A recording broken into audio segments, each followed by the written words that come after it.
What's up guys, it's me Jeremy. Today you guys are going to get to see my face, not something that happens too often recently, and we're talking about something that has been a problem on this channel, which is of course, clickbait.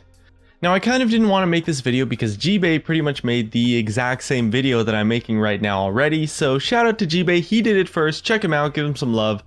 But with the amount of comments revolving around it and the absolute catastrophe of a decision that I made yesterday, it was obviously something that I had to address personally, and a lot of you guys might not have seen G-Bay's video on it anyway. So first I want to address the idea of clickbait, because there's a little bit of a misunderstanding among some people as to what qualifies as clickbait and what does not. Clickbait, at least on YouTube, is when the title or thumbnail or both of a video set the expectation for the video to be something different to what it actually is.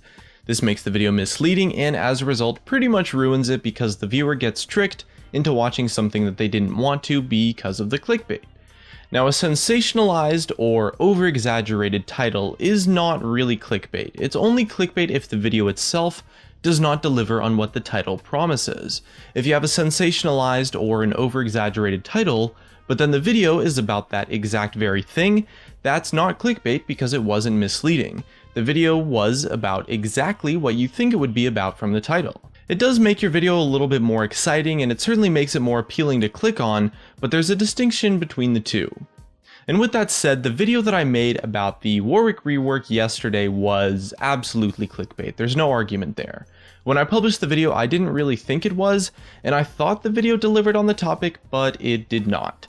The title was misleading and the video didn't deliver at all, and that was not okay, and I messed up big time with that, and there's no excuse for doing that, and I'm gonna do my best to make sure it doesn't happen again.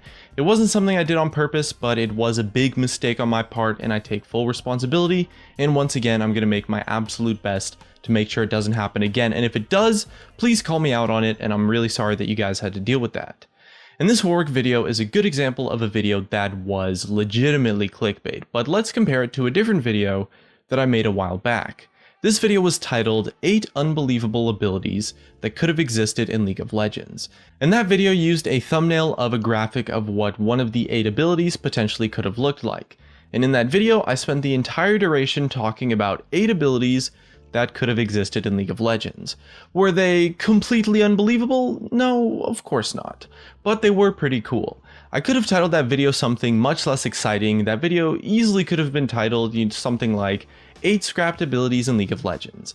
But that title is just boring. It makes the video seem a lot less interesting on its first glance, and it certainly would have made that video a lot less successful. My number one goal as a content creator has always been to make the absolute best possible content that I can, as frequently as possible, and exaggerating a little bit on my titles and making an appealing thumbnail is something that drastically improves the success of a video without dramatically obscuring or ruining the content at all. I spent probably 15 hours, maybe a little bit more, and an editor also spent a lot of time on that video as well, and it came out as a really awesome video that we put a lot of time and thought into. The title and the thumbnail don't take away from that because they weren't misleading. A more exciting or more interesting title does not conflict with the content of the video, and it doesn't hurt the video at all. But what it does is make the content that I already put a lot of time and effort into significantly more successful. YouTubers sensationalize their titles because it works really well. It's a super simple thing to do that can as much as triple, sometimes even quadruple, the amount of views and new subscribers that you get from one individual video. And you guys watch my channel for the videos themselves, and as long as I'm working hard to make sure that there's an awesome video behind the sensationalized title, then it's not really something that hurts the viewing experience. And it's a really simple but powerful way to bring the content that I pour my heart and soul into to a wider audience. And at the end of the day, any extra money very much does get reinvested into improving my production value, making better videos, making more videos, and overall just doing the best job that I can as a content creator. One thing I don't talk about that often actually is that YouTube for me is not my hobby, it's not my job, it's evolved into just so much more. It's my business. I hire a lot of people to help me do stuff and invest a vast majority of the income I get from just everything into paying editors, employees, and working on other random projects.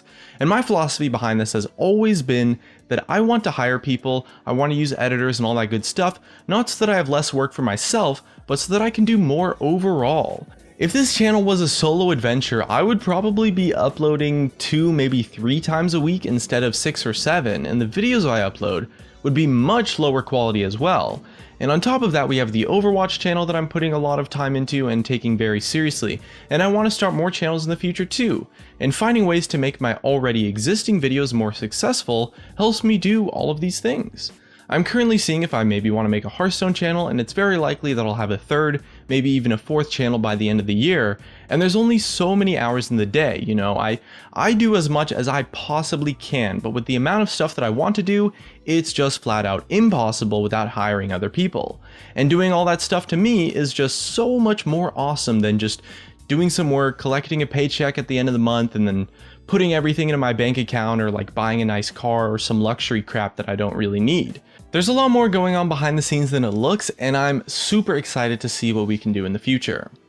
However, misleading clickbait is something that is just not okay to do, because it completely ruins the video. And if my goal as a content creator is to make the absolute best possible content as I can, as often as I can, misleading clickbait is something that is just flat out unacceptable.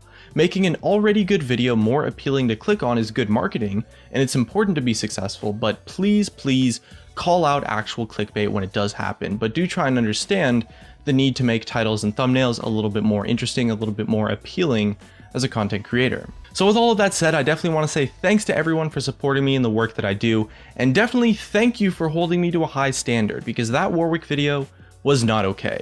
And you guys were super quick to make that super clear, and I appreciate you guys holding me to that standard, because it does show that you guys really care about my work. Anyway, that's going to be it for me. Hopefully this video explained things nicely. Thanks for watching, and I'll see you guys next time.